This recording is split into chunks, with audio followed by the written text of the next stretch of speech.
Bienvenidas y bienvenidos a una nueva entrega de Romper el estigma es abrir caminos de inclusión, un espacio impulsado por UNAD, la Red de Atención a las Adicciones, gracias a la financiación del Ministerio de Derechos Sociales, Consumo y Agenda 2030. En episodios anteriores hemos abordado la criminalización del consumo, cómo se produce y reproduce el estigma, y hemos dialogado sobre cómo las políticas sobre drogas impactan de forma desigual, especialmente cuando se cruzan con factores como el género, el origen o la situación social. A menudo, cuando se habla de adicciones, las familias pueden quedar en segundo plano, son vistas como parte del problema o bien como soporte, pero las familias también atraviesan juicios, culpa, soledad y pueden llegar a sentir que no tienen espacios seguros donde expresarse, pedir ayuda o ser acompañadas sin ser juzgadas.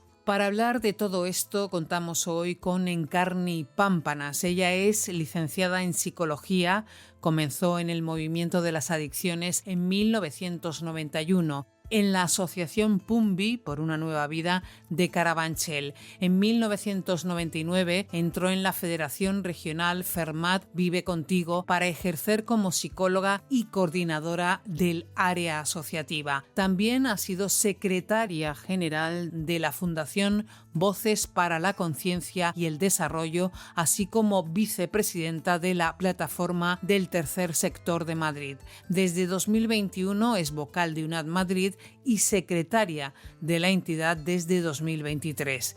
Encarni además se define como teatrera, corredora y con el compromiso social activo 24/7. Encarni Pámpanas, bienvenida. Muchísimas gracias por contar conmigo.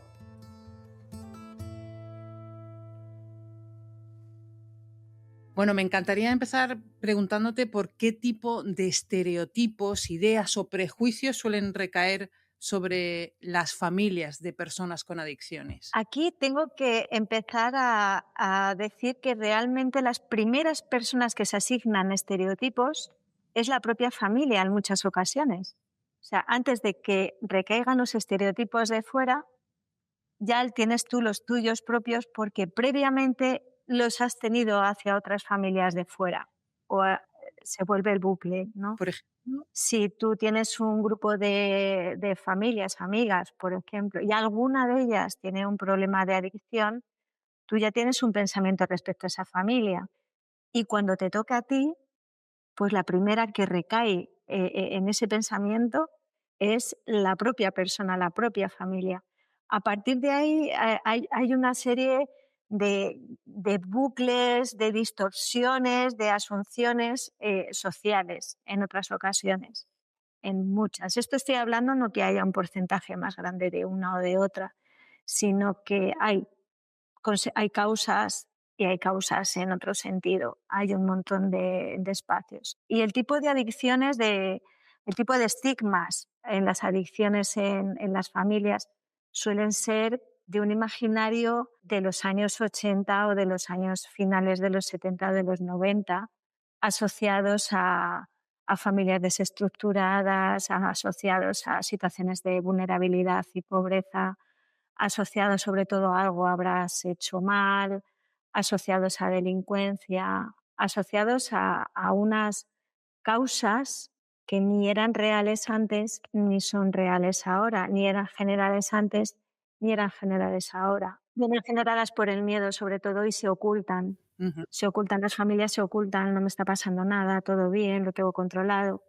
Sin embargo, este estigma lo está viviendo en primera persona y tiene miedo a que las demás personas se reconozcan y la reconozcan en ese estigma. Nos tendremos que acostumbrar a encontrarnos con familias que se aíslan, familias que no comparten espacios cuando antes los compartían, familias que parece que no saben lo que está pasando en su casa, cuando todo el mundo lo sabe, aparentemente menos esas familias. Nadie habla claro de esto. Estás hablando de los efectos, ¿no?, que esos estigmas producen tanto a nivel emocional, social y relacional en las familias, ¿no? Sí, esos son los efectos que vienen dados también por ese estigma. sea, todo eso viene dado por una serie de estereotipos que tenemos en el imaginario colectivo de cuando hay una situación de vulnerabilidad, en este caso de adicción, en una familia, bueno, pues hay una causa relacionada con una educación a lo mejor negativa en valores o con una educación de no límites, no normas, con una educación que viene culpabilizando básicamente a la familia, que no han hecho lo suficiente para que no tengan que atravesar en esa situación, que, no sé, cualquier cosa que tengamos cualquier adjetivo que tengamos en el imaginario Sí, es aplicable a las familias cuando tienes un problema de adicción. sí, sí. Personas que usan drogas son personas que vienen de un entorno de pobreza o de un entorno de una familia desestructurada, ¿no? Ese es el tipo de estigma que tenemos todos metido en el cerebro. Claro, y además de un determinado tipo de droga, o sea, no de cualquier droga, el imaginario colectivo que tenemos es de la heroína de los años 80 y principios de los 90. Ese es el imaginario que tenemos. Es como que vas a entrar en una casa oscura. O sea, nadie puede imaginar que puede ser una familia que, digamos, que trabajan o no trabajan, que están pasando por una situación de dificultad, pero posiblemente no, que tengan que de desestructuración nada, que haya unas relaciones normales y de repente, bueno, pues se encuentran con una situación que no se imaginaban. Y ese tipo de estigmas les condiciona a la hora de buscar apoyo, ayuda. Hay muchos condicionantes a la hora de buscar apoyo y ayuda, sí. El estigma lo primero que hace es intentar solucionar por nosotras mismas sin que nadie se entere. En muchas familias. En otras lo que quieren es a través de Internet o a través de las redes sociales o a través del médico de atención primaria o de donde sea, buscar una solución para que eso cuanto antes se pase. Otros dicen, bueno, ya lo veía venir, parecía que estaba controlado, pero no. Y hay otras que se ocultan para que nadie reconozca lo que están atravesando. Y esto condiciona mucho para poner una solución o un cauce a solucionar. Porque siempre cuando nos ocultamos, cuando escondemos lo que nos está pasando, pues es más difícil poder hacer un diagnóstico y poder establecer una actuación a ese respecto. Es un poco la vergüenza, ¿no? De, o sea, de puertas para adentro, yo lo soluciono, que no se entere nadie, que quede aquí y claro, tal vez tardas a lo mejor en buscar ayuda. Sí, Porque vergüenza y juicio. sí, juicio. O sea, tenemos miedo sobre todo a que nos juzguen por una mala madre, por un mal padre, por una separación traumática o no. No lo has hecho. Exacto, no lo has hecho bien, por un no estar encima, que habrá faltado, que habré hecho mal por esto. Estamos constantemente pendientes de un juicio. Este juicio que tenemos como una espada de Damocles realmente nos hace incluso ir a una serie de recursos o una serie de circunstancias de solución rápida en algunas ocasiones o de una solución que parezca que, bueno, estamos haciendo algo que es normalizado a un recurso que, bueno, de aquella manera, un recurso superficial, cuando es un tema bastante más profundo. Decías tú mala madre. No solemos decir mal padre. ¿De qué manera influye el género en cómo se reproduce el estigma? En el último perfil de la UNAD, las personas cuidadoras que acuden a nuestros recursos asociativos son principalmente madres, madres, parejas, mujeres que cuidan a su familia, al hijo, a la hija, a la pareja, porque todavía recae el cuidado sobre la mujer. Entonces, si has hecho algo que no va de acorde con los resultados que tú quieres tener, pues para tu prole o para tus hijas o para tu pareja, la primera culpabilidad o el primer juicio siempre recae sobre la madre, todavía. Es verdad que ya hay padres, ya hay hombres que efectivamente acuden a estos recursos, pero aún así siguen siendo una minoría, porque todavía existe la familia en la que la madre es la que cuida, la que prepara, la que previene, la que realiza, la que va a los médicos, la de las reuniones de los colegios, en mayor medida. También hay padres, o sea, quiero decir, también hay padres, pero en mayor medida suele ser la madre. Vamos a ser constructivas. Ya hemos hablado de lo que hay, vamos a luchar un poco contra eso. Primero vamos a pensar en los profesionales, en las personas que están trabajando en la intervención con familias. ¿Qué les decimos? ¿Qué consejos, recomendaciones le podemos dar para luchar contra el estigma? Sobre todo en no juzgar, no juicio. No tiene que haber un juicio de la persona que acude a una orientación, a un acompañamiento. Tenemos que acompañar sin juzgar. Evidentemente, todo el mundo en la vida ha cometido alguna cosa, algún error, todo el mundo, que a lo largo del tiempo estamos descubriendo, bueno, pues que eso no era lo que había que hacer, o a lo mejor precisamente eso era lo que había que hacer y no ha resultado, o hay que dar más tiempo para que se produzca. Sobre todo es no juzgar, sino acompañar. Y acompañar desde la aceptación, que no quiere decir resignación, ¿vale? Sino, bueno, aceptar, estamos viviendo este momento, vamos a ver con lo que contamos, vamos a ver qué recursos tenemos para poder afrontarlo y vamos a ver qué podemos hacer con esto. En este tipo de trabajo vas descubriendo que las familias tienen más recursos de los que se creen que tienen.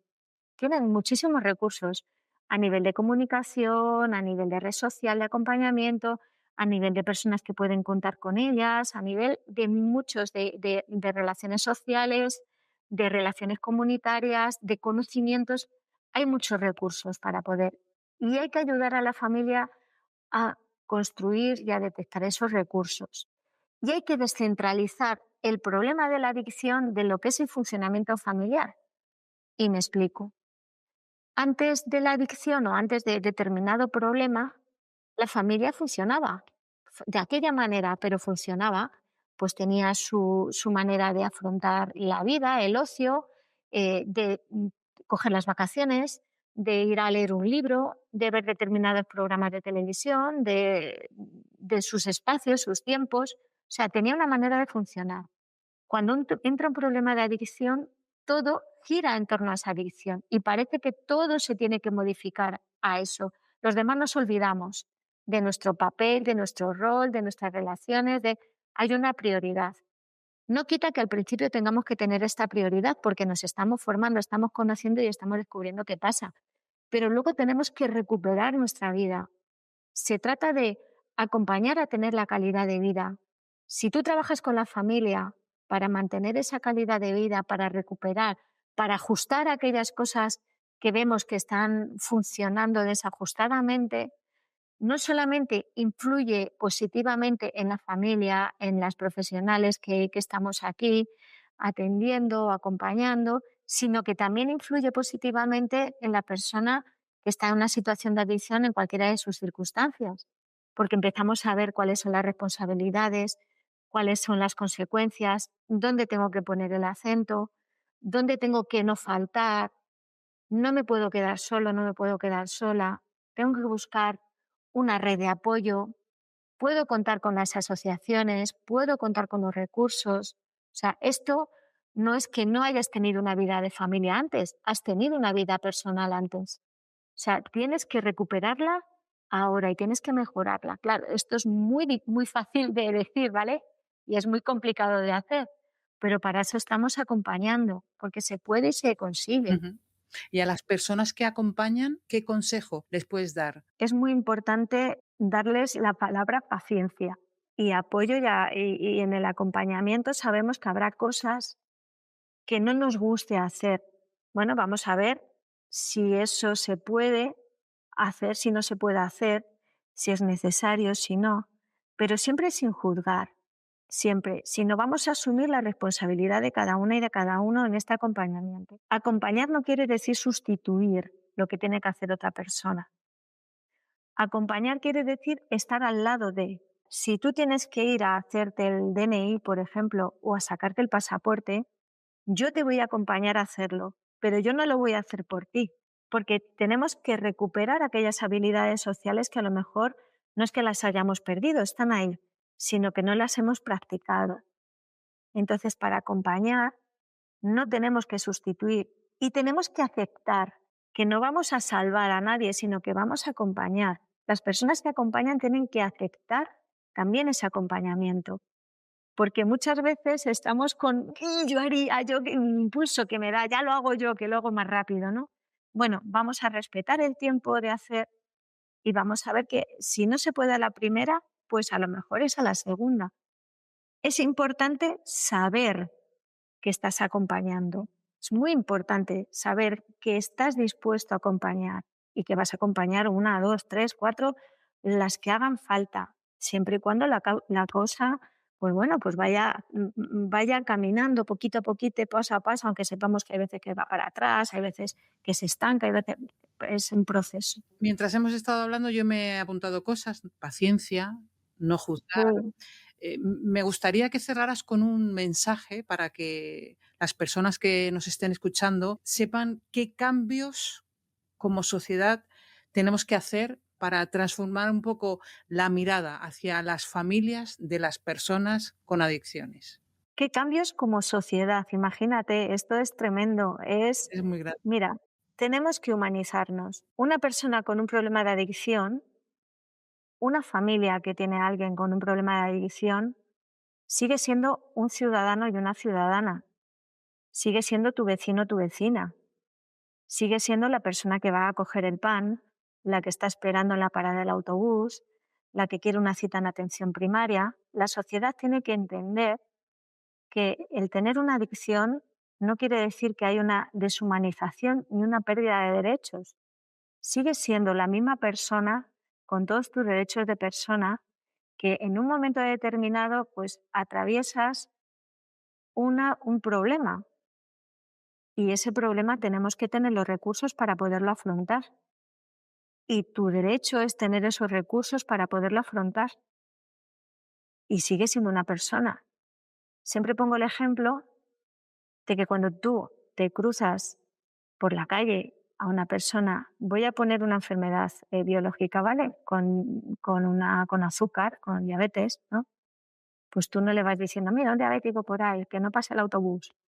O no me pongo a su lado porque tiene problemas de azúcar en la sangre. No, tiene sus recursos, es un ciudadano, una ciudadana como tú, va al médico como tú, posiblemente tenga un coma y tenga que llamar a una ambulancia. Pues con una persona con una adicción y con una familia es lo mismo.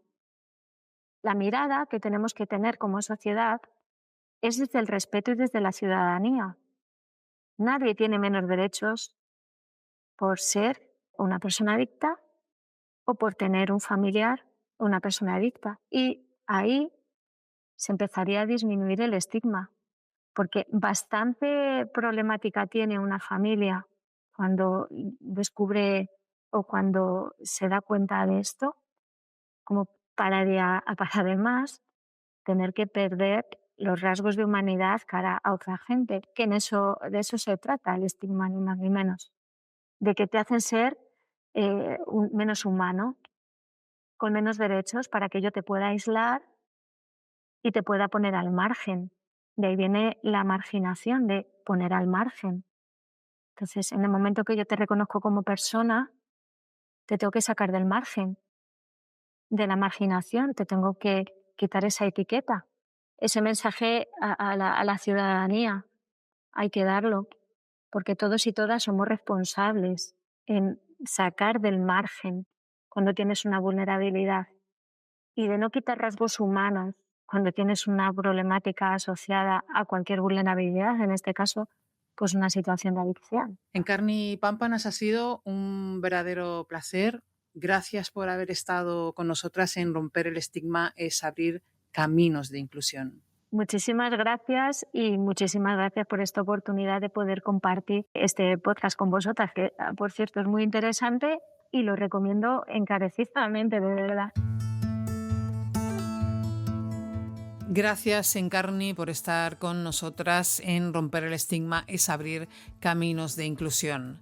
Las familias, además del dolor que viven por el proceso de adicción de una persona cercana, a menudo cargan con el estigma, el juicio social y la culpa. Tienen derecho a ser acompañadas, respetadas y cuidadas, a que su voz también cuente, a que sus necesidades no sean invisibilizadas o banalizadas.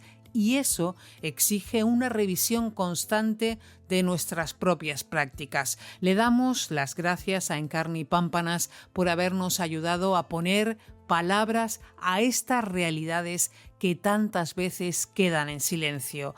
Y a ti te invitamos a escuchar el resto de episodios disponibles en YouTube, Spotify o en iVoox, episodios en los que seguimos reflexionando y construyendo miradas críticas y herramientas para comprender y combatir el estigma en las adicciones. Además, no olvides seguirnos en X, en Instagram y en Facebook y visitar nuestra página web unad.org para estar al tanto de todas las novedades de UNAD. Hasta pronto.